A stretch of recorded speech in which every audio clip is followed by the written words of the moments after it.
राधे राधे दोस्तों। आज हम आपको सुनाएंगे एक उल्टा पत्नी की कहानी। अगर आप हमारे चैनल पर नए हैं तो प्लीज़ हमारे चैनल को लाइक करें, सब्सक्राइब करें और शेयर करें। बहुत समय पहले की बात है। जूनागढ़ नाम के नगर पर राजा चंद्रगुप्त नाम के राजा राज्य करते थे। राजा चंद्रगुप्त के 4 बेटे थे और चारों ही बहुत ही बहादुर थे। लेकिन उन चारों बेटों में मदन सेन बहुत ही प्रतापी था और वह बहादुर होने के साथ साथ बहुत सुंदर भी था। मदन सेन की पत्नी का नाम चंद्रप्रभा था। वह भी बहुत ही सुंदर और रूपवान थी। अपने समान किसी दूसरी स्त्री को वह सुंदर नहीं समझती थी। हर काम में बहुत होशियार थी। गाना भी उसे गाना आता था। एक दिन राजा चंद्रगुप्त ने मदन सेन को उसके किसी गलती पर नाराज होकर देश निकाला दे दिया। राजा का यह हुक्म सुनकर मदन सेन बहुत चिंतित हो गया और अपने महल में आ गया। मदन सेन को उदास देखकर उसकी पत्नी चंद्रप्रभा ने पूछा कि स्वामी, क्या बात है? आप इतने उदास क्यों हैं? आपका चेहरा इस तरह क्यों मुरझाया हुआ है? राजकुमार होकर भी आप इस तरह से चिंतित क्यों हैं? मदन सेन बोला कि हे भाग्यवान, मैं तुमसे क्या कहूँ और तुमसे कहने से मुझे क्या लाभ होगा। आज मेरे पिता ने मुझे 12 बरस के लिए देश से निकाल दिया है, इसलिए मैं तुमसे विदाई मांगने आया हूँ। यह सुनकर चंद्रप्रभा घस खाकर गिर पड़ी और बेहोश हो गई। उसकी यह हालत देखकर मदन सेन के भी होश उड़ गए। वह सोचने लगा, मैंने तो बहुत बुरा किया जो अपनी पत्नी से ये सब कुछ बता दिया। दासियों ने जब चंद्रप्रभा पर जल छिड़का तो उसे होश आ गया। होश में आकर चंद्रप्रभा ने मदन सेन से कहा, हे स्वामी, आप मुझ दासी को छोड़कर परदेश चले जाएंगे तो मैं किसके सहारे रहूंगी? मैं आपके बिना कैसे जी पाऊंगी? मैं भी आपके साथ चलूंगी। मदन सेन ने कहा, प्रिया, तुम मेरे साथ कैसे चल सकती हो? क्योंकि परदेश में अनेक प्रकार के कष्ट भोगने पड़ते हैं और तुम नरम और नाजुक गलीचों पर चलने वाली, महलों में रहने वाली इन दुखों को कैसे सहन कर पाओगी? मदन सेन ने अपनी पत्नी को समझाने के अंदाज में कहा था। जितने भी दुख परदेश में उठाने पड़ेंगे, चंद्रप्रभा ने कहा, वे सब मैं आपके साथ खुशी खुशी से उठा लूंगी और सुखी भी रहूंगी। मुझे वे दुख अधिक सुखमय लगेंगे। महल के सुख आपके बगैर मुझे कांटों की तरह चुभेंगे। इससे तो अच्छा यही है कि मैं आपके साथ चलूं। चंद्रप्रभा की आंखों में आंसू बहने लगे। मदन सेन ने सोचा कि यह मेरे बगैर नहीं रह सकती, इसलिए मुझे भी यह अच्छा नहीं लगता कि मैं इसको तड़पता छोड़कर यहाँ से चला जाऊं। इससे अच्छा तो यही होगा कि मैं इसे भी साथ ले चलूं। इस विचार के मन में आते ही मदन सेन ने अपनी पत्नी से कहा, अच्छा प्रिय, तुम उदास मत हो, हम तुम्हें अपने साथ लेकर चलेंगे। पति की यह बात सुनकर चंद्रप्रभा बड़ी खुश हुई। अपने पति के साथ जाने की तैयारियां करने लगी। अगली सुबह चंद्रप्रभा और मदन सेन शहर से निकलकर एक जंगल में पहुंच गए। जब दोनों चलते चलते थक गए तो एक उचित सी जगह देखकर वे एक बरगद के वृक्ष के नीचे विश्राम करने लगे। वे बहुत अधिक थके हुए थे। ठंडी हवा के झोंकों ने उन्हें नींद के आगोश में पहुंचा दिया। मगर कुछ देर बाद ही एक सांप ने रानी को डस लिया। सांप के डसते ही रानी तड़पने लगी। मदन सेन की आंख खुली तो रानी को तड़पते देखकर और सांप को जाते देखकर मदन सेन बेचैन हो गया। कुछ देर बाद रानी बेहोश हो गई, क्योंकि जो विष था वह उसके शरीर में फैल गया और उसकी मौत हो गई। रानी की मृत्यु को देखकर मदन सेन ऊंचे स्वर में विलाप करने लगा। उसका रोना धोना सुनकर जंगल के जीव जंतु भी गुर्राने लगे। मदन सेन ने मन में सोचा, जब जीवन संगनी ही मर गई तो मैं भी अब जी कर क्या करूंगा। मैं भी इसी जंगल में प्राण त्याग दूंगा। मन में यह विचार आते ही वह रानी की लाश के पास से उठा और जंगल से लकड़ियां बीनकर इकट्ठी करने लगा। वह रो रो कर कहता जाता कि रानी की चिता में मैं भी जल जाऊंगा। संयोग से उसी समय जंगल में महादेव पार्वती पृथ्वी लोक पर भ्रमण करते हुए उधर से निकल रहे थे। माता पार्वती ने जब मदन के रोने की आवाज सुनी तो उन्हें उस पर बड़ी दया आई। उन्होंने महादेव से कहा, हे प्रभु, कोई व्यक्ति बड़े ही दयनीय स्वर में रो रहा है।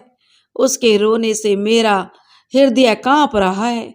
आप उस पर दया करके उसका दुख दूर कीजिए। पार्वती की बातें सुनकर महादेव ने कहा, हे प्रिय, मैं तुम्हें इसीलिए अपने साथ नहीं ला रहा था क्योंकि पृथ्वी पर हर प्रकार के दुखी मनुष्य हैं। हम किस किस का दुख दूर करेंगे।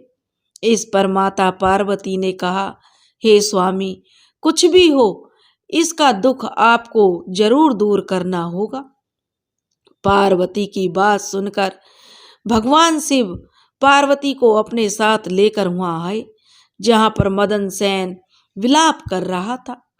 भगवान शिव ने मदन सेन से पूछा कि तुम क्यों रो रहे हो। तब मदन सेन ने कहा कि आप मेरा दुख क्या जानो। मुझ में अपना दुख कहने की भी शक्ति नहीं है।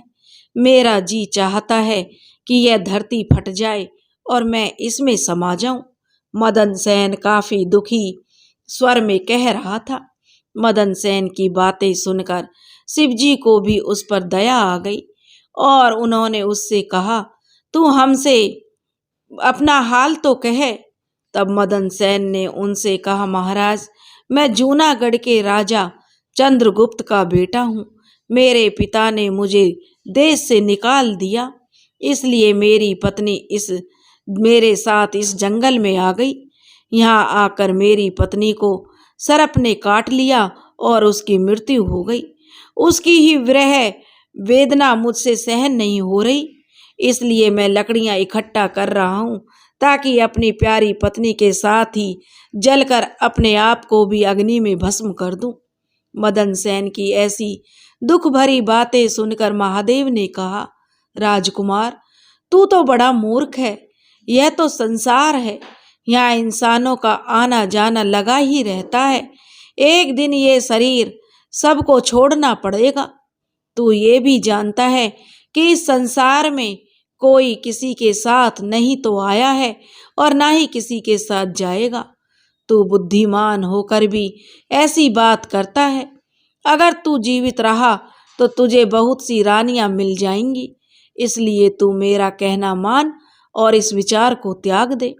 महादेव के इन शब्दों को सुनकर मदन सेन बोला, महाराज, आपने जो कहा वह सत्य है, लेकिन मेरी पतिव्रता पत्नी तो मुझे किसी जन्म में भी नहीं मिलेगी और ना ही उसका वियोग मुझसे सहन होगा, इसलिए मैं इसके साथ ही मरूंगा।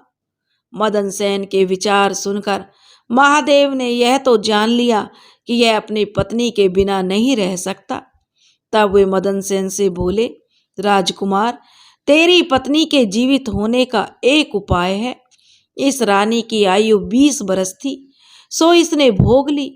तेरी उम्र 70 बरस की है, जिसमें से 30 बरस बीत चुके हैं। तेरी उम्र के 40 बरस अभी भी बाकी हैं।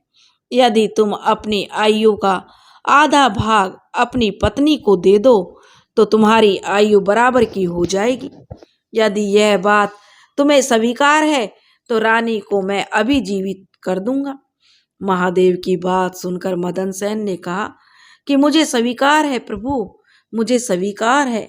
अब महादेव ने मदन सेन के हाथ में पानी देकर उससे 20 बरस आयु देने का संकल्प लिया और रानी के हाथ पैरों पर पानी डालने से पहले मदन सेन से कहा, इसमें एक रहस्य की बात है और वो यह है कि जब तुम्हें तुम्हारी रानी की आवश्यकता ना हो तो यह संकल्प तुम वापस भी ले सकते हो। जैसे ही यह संकल्प तुम वापस लोगे तुम्हारी रानी मर जाएगी, परंतु सावधान, कभी भी रानी को यह बात मत कहना, किसी समय यह बात तेरे काम आएगी। ऐसा कहकर रानी पर महादेव ने और जल छिड़क दिया और भगवान शंकर और माता पार्वती वहां से अंतर्ध्यान हो गए। रानी उसी समय उठकर बैठ गई और बोली, प्रिय, आज तो मैं बहुत सोई, आपने मुझे जगाया क्यों नहीं? तो राजकुमार कहने लगा, तुम बहुत थकी हुई थी, इसी कारण मैंने तुम्हें नहीं जगाया। मदन सेन ने उसे कोई बात नहीं बताई, सारी बात वह छिपा गया। अब वे दोनों फिर आगे चल दिए। काफी दिन बाद उन्हें एक बहुत सुंदर स्थान दिखाई दिया। वहाँ एक फकीर की कुटिया थी। जब वे दोनों वहाँ पहुंचे तो उन्होंने देखा कि एक सुंदर नौजवान फकीर तकिया लगाए हुए बैठा हुक्का पी रहा था। वे दोनों बहुत ही थके हारे थे। फकीर के पास बैठ गए। उसी समय राजकुमार ने रानी से कहा, रानी, हमें प्यास लगी है, हम कुएं पर जाकर पानी पी कर आते हैं।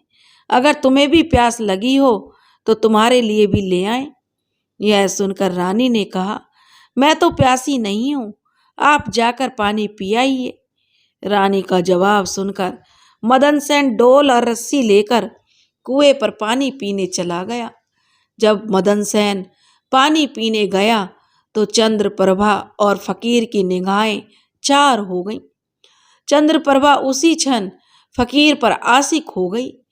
चंद्रप्रभा फकीर से बोली, फकीर साहब, आप तो यहाँ बड़े सुख से रहते हैं, आप भी यहाँ रहो और ऐशो आराम करो। फकीर ने भी चंद्रप्रभा से कहा। तो चंद्रप्रभा कहने लगी, फकीर साहब, आपके साथ रहने को दिल तो कर रहा है, मगर मेरा पति मेरे साथ है, इसलिए मैं आपके साथ किस प्रकार रह सकती हूँ।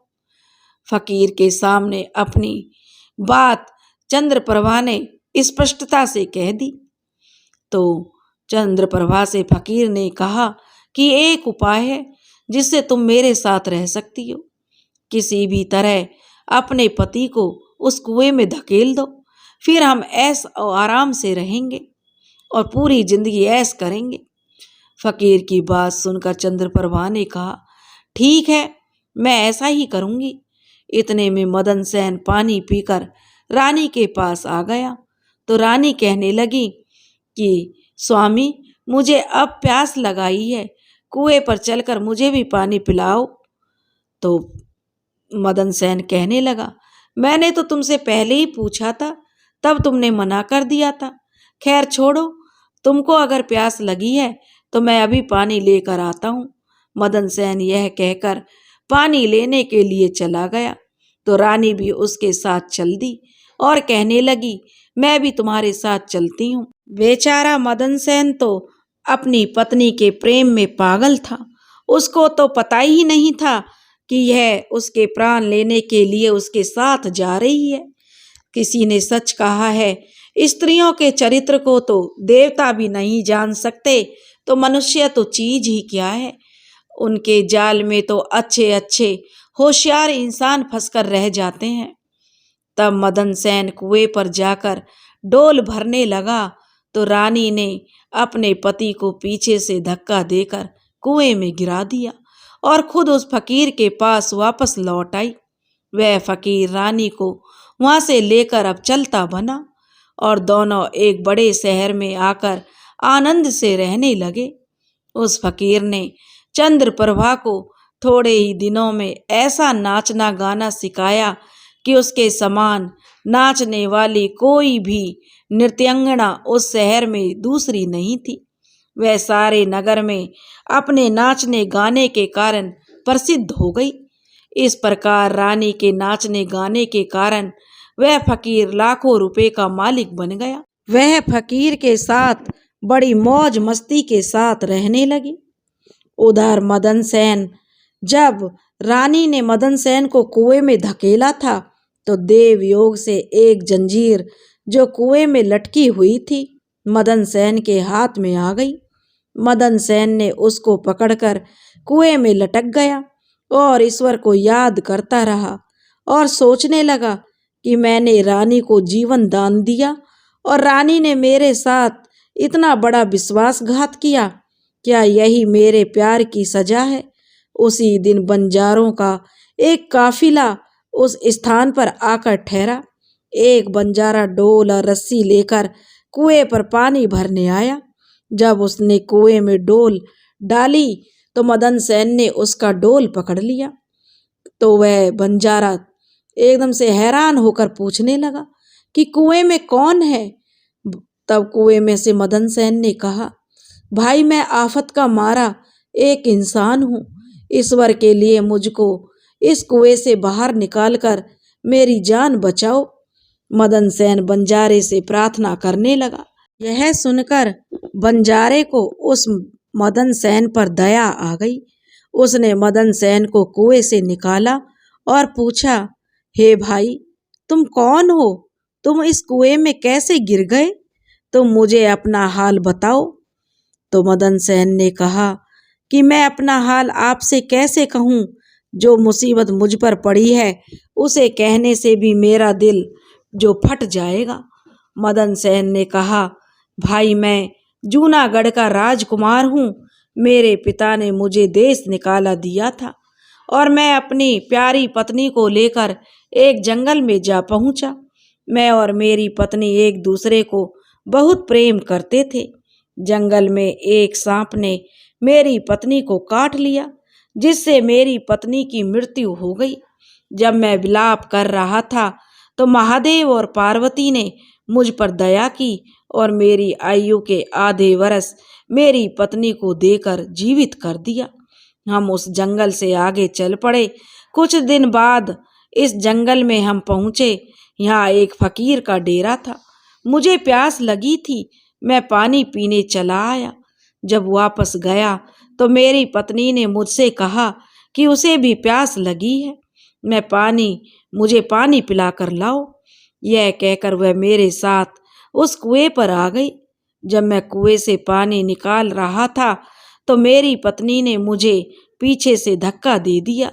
संयोग से एक जंजीर जो कुएं में लटक रही थी वह मेरे हाथ में आ गई जिससे मैं कुएं में डूबने से बच गया।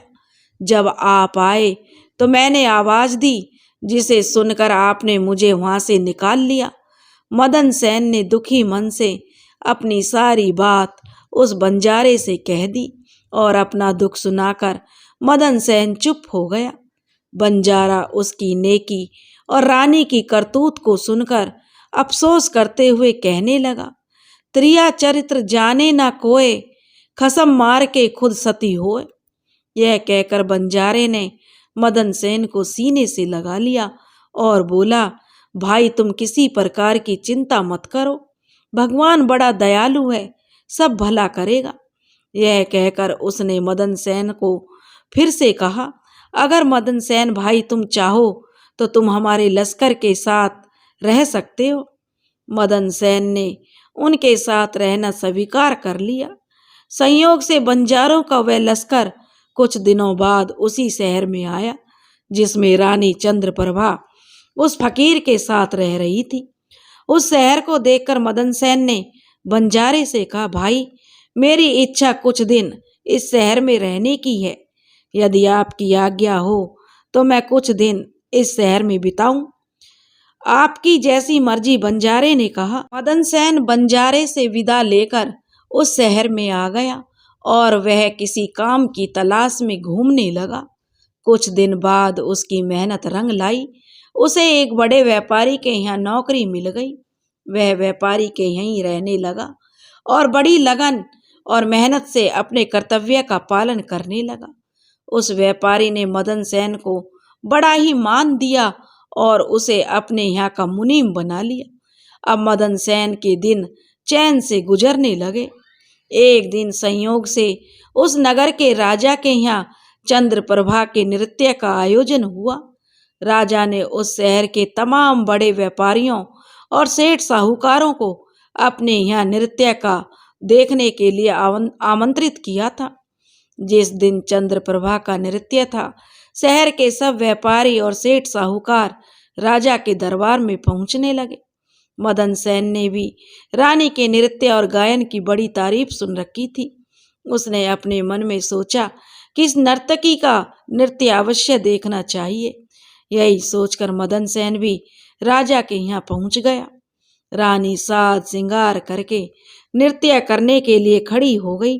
उस समय वह अप्सरा के समान सुंदर लग रही थी। मदन सेन अपने मालिक के पास बैठा था। रानी ने नृत्य करना शुरू किया और एक ठुमरी उसने उस महफिल में गाई। चंद्रप्रभा ने जैसे जैसे कई राग जो बड़े ही सुंदर ढंग से अपनी सुरीली आवाज में गाए, जिन्हें सुनकर महफिल के सब लोग वाह वाह करने लगे। राजा से लेकर प्रजा तक सबने उसे ढेरों इनाम दिए। मदन सेन ने भी अपने हाथ की अंगूठी, जिसमें हीरा जड़ा था, उतार कर रानी चंद्रप्रभा को भेंट कर दी। रानी चंद्रप्रभा ने अंगूठी को पहचान लिया और मन ही मन कहने लगी, बड़ा गजब हो गया, कम बखत मेरा पति तो जिंदा है और यहाँ तक आ पहुंचा है। अब वह मुझे जिंदा नहीं छोड़ेगा, इसलिए कुछ ऐसा उपाय करना चाहिए जिससे कि मेरा पति फिर से मारा जाए। उसने अपने दिल में एक उपाय सोचा और मन ही मन कहने लगी, इससे बेहतर तो कोई उपाय हो ही नहीं सकता। वह सोच रही थी कि एक तड़पती कड़कती सी रागनी गाऊंगी और राजा को रिझाऊंगी, और जब राजा खुश हो जाएगा तो राजा से उसे मरवाने की आज्ञा ले लूंगी। यह बात अपने मन में सोचकर रानी चंद्रप्रभा ने लचकती हुई रागनी गाना शुरू कर दी। रानी की इस बसंत की बहार को सुनकर राजा बहुत खुश हुआ। वह चंद्रप्रभा से बोला कि हम तुमसे बहुत प्रसन्न है नर्तकी, बोलो क्या मांगती हो, जो कहोगी तुम्हें मिलेगा। नर्तकी बनी चंद्रप्रभा ने कहा कि महाराज, यदि आप मुझ पर प्रसन्न हैं तो पहले आप मुझे वचन दीजिए कि मैं जो मांगूंगी आप मुझे दे देंगे। रानी ने राजा को वचनबद्ध करना चाहा। चंद्रप्रभा की बात सुनकर राजा ने चंद्रप्रभा को वचन दे दिया। तब चंद्रप्रभा ने राजा से कहा, महाराज, आपकी इस सभा में मेरा एक चोर है, आपको अभी इसी समय उसे मरवा देना होगा। चोर को मेरे सामने लाओ, राजा ने तुरंत कहा।